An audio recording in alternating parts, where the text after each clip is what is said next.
to Your Academic Success in 5. I'm Matt Lorenzen, the Academic Success Guru, and this is the first part in a three-part video series on memory and study skills, where I cover my top 10 tips for memory and study skills, as well as smart studying, the art of making things really stick in your mind. So really that you end up having to study less and you get more return on your investment. So let's hop to it. The first tip is to study during regular times throughout the week.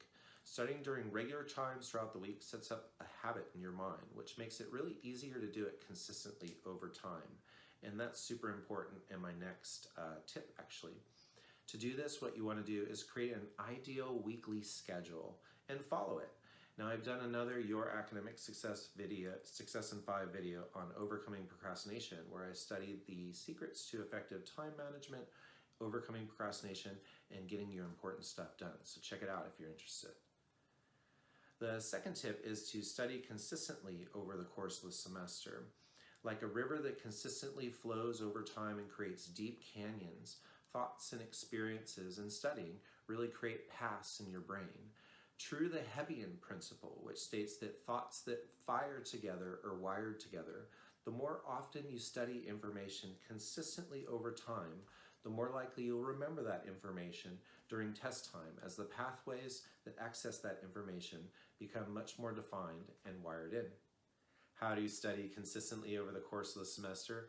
Do nightly reviews. These are 10 to 20 minute reviews of the information that you studied for the day. And this is a great way to combat the Ebbinghaus forgetting curve, which you may not realize it, but after about 2 hours, you forget about 50% of what you learned. And after 24 hours, you forget about 70% of what you learned, research shows. So what you want to do is do these nightly reviews, and this is a great way, even though in this short minute of time, to kind of lock in the information. And that 10 minutes is going to be worth about an hour or two of cramming if you were to cram later in the semester, which I don't recommend. You also want to do end of the week reviews. Great way to summarize information, summarize what you learned before moving on to the next week of learning.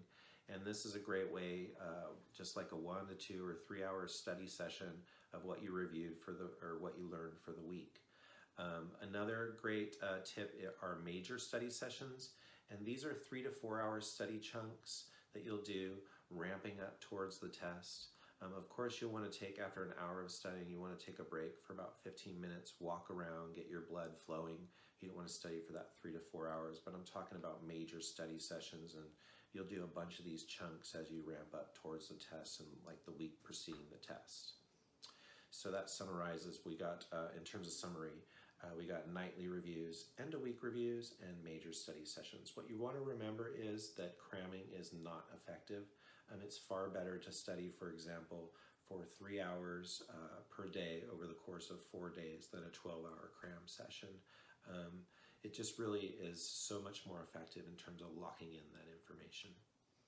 Study tip number 3, excuse me, is to over-prepare, and the 2-to-1 principle. Over-preparing, studying until you know the information inside out, is really like applying the Hebbian principle on steroids.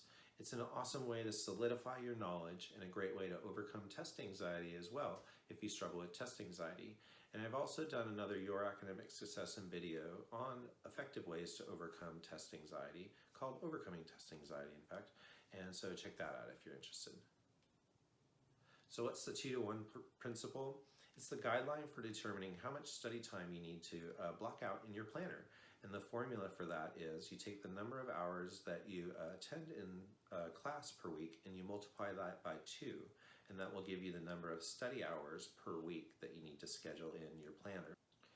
In the 4th tip, I want to talk about the importance of focus and attention. That memory storage is really an active and creative process, and the importance of relaxation. Here's how the memory process works. We pay attention to information that's coming in, then we use techniques to store that information from short-term memory into long-term memory. When we remember that information, we're essentially retrieving it from long-term memory. And here are some memory truths. If we're focused and we have good concentration when we're learning, we'll learn information better and we'll store the information better. Truly, distraction is a memorizer's greatest enemy.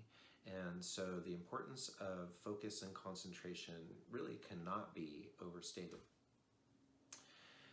Secondly, if we're relaxed, it will be much easier to recall information during test time. And so thus the importance of things like meditation and relaxation techniques prior to taking a test. Thirdly, if we're active and creative in storing information and putting the information from short-term memory into long-term memory, it will be much easier to find the information during test time. So the importance there is to be active and creative when you're storing the information. So let's take a look at some ways to actively and creatively store information. Memory tip number 5 is to understand the information. It's so important to understand the information in school. School requires you not only to memorize information and regurgitate information, but really to understand information, make connections, synthesize it while critically thinking about it. When you understand theories, for example, that you're studying, you learn not only the logic of the theory and the concepts, but also the various applications of the theory. In doing so, you're really creating all these associational networks of information that builds upon and strengthens other concepts. Truly understanding the various nuances of a theory and knowing it in depth and the applications of it, where it fits, where it doesn't fit, where there are examples, where there are counterexamples, really strengthens the connections in your brain, and thus it's easier to recall. So the more information that you know about a topic, for example, exploring it more in depth, beyond what you studied in a book, for example, or your textbook, or what is in lecture, is a great way to really strengthen these associational networks, like watch a video on YouTube about it, like this video. In any case, the key is about strengthening the connections in your brain. Thank you for watching part 1 of my video on memory and study skills. Check out part 2 of my video on memory and study skills, where I'll review more tips, the art of smart studying, and ways to actively and creatively store information from your short-term memory into your long-term memory. The videos don't cover a lot of the tips on memory and study skills, but I have written about them, and if you want more in-depth review, check out my book, Your Academic Success, The Academic Success Guru's Secrets to School Success, now available on Amazon. And also for private personal development coaching on how to improve your memory and study skills, or for college admissions consulting and counseling, check out my website, www.academicsuccessguru.com. This is Matt Lorenzen, the Academic Success Guru, signing off.